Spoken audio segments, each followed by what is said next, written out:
ako nakapag day off guys. Kaya wala akong gaanong video, wala akong gaanong premiere.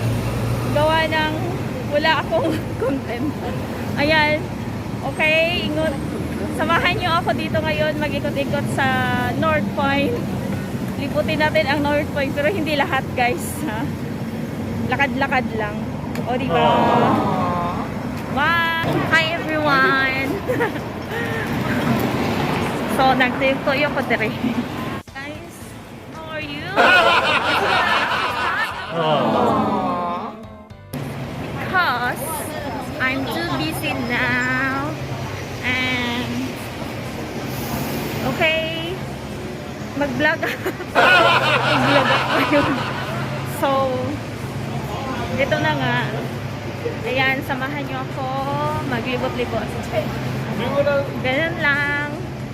Diba? Yan. Andito ako ngayon sa North Point.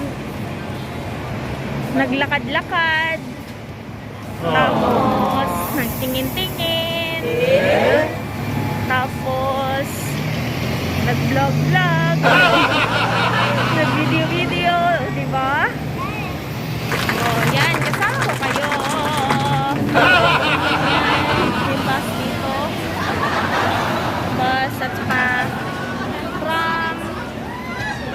So, maraming tao. Kasi holiday weekend. Sunday. Maraming tao talaga. Guys.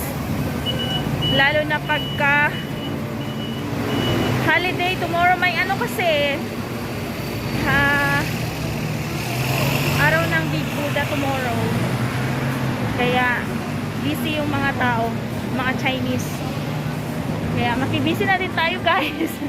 Hindi dito lang, lakad-lakad. Ayan. O diba? Guys, so may nakita tayo dito na yung sa Hong Kong traditional food. Yung mga kinakain ng mga Hong Kongers, yung mga special ano nila, dishes. Ayan. Tignan natin. Dali kayo.